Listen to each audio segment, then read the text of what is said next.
আজ ছিল আমাদের 3rd ম্যারেজ অ্যানিভার্সারি।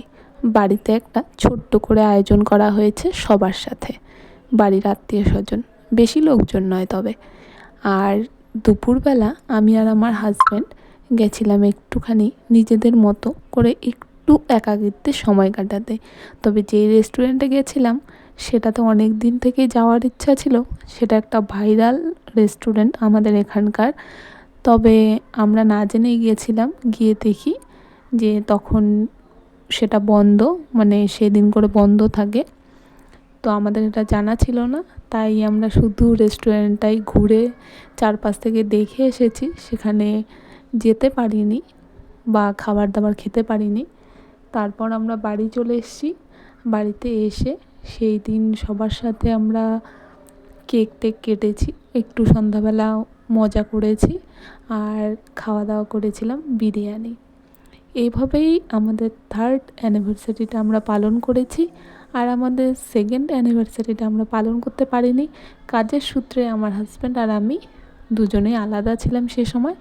আর 1st অ্যানিভার্সারিটা আমরা দুজনে একসাথে বাড়ির সবার থেকে দূরে কাজের জায়গাতে কাটিয়েছিলাম।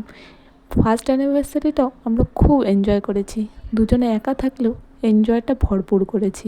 সকালবেলা গেছিলাম মন্দিরে, তারপর সন্ধেবেলা বারবিকিউ নেশনে দুজনে পার্টি করেছিলাম। এইভাবেই আমাদের 1st অ্যানিভার্সারি আর 2nd অ্যানিভার্সারি 3rd অ্যানিভার্সারি কেটেছে।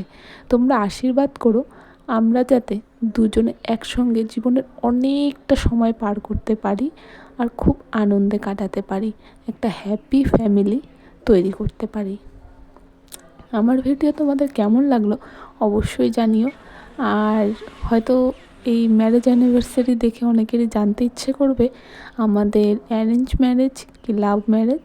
আমাদের অবশ্যই লাভ ম্যারেজ, কিন্তু তারপর বাড়ির থেকে সবাই মেনে নিয়েছে, বাড়ির থেকে কথাবার্তা বলে দেখাশোনা করে তারপরে আমাদের সামাজিক মতে বিয়ে হয়েছিল। তো এভাবেই দিনটা কাটালাম। আশা করছি তোমাদেরও ভিডিওটা ভালো লাগবে। যদি ভালো লেগে থাকে তাহলে আর হ্যাঁ, বিরিয়ানিটা কিন্তু আমার বর বানিয়েছিল। আমার বর কিন্তু দারুণ বিরিয়ানি বানায়। বিরিয়ানিটা সেদিন খেয়ে সবাই খুবই প্রশংসা করেছিল, সবার খুবই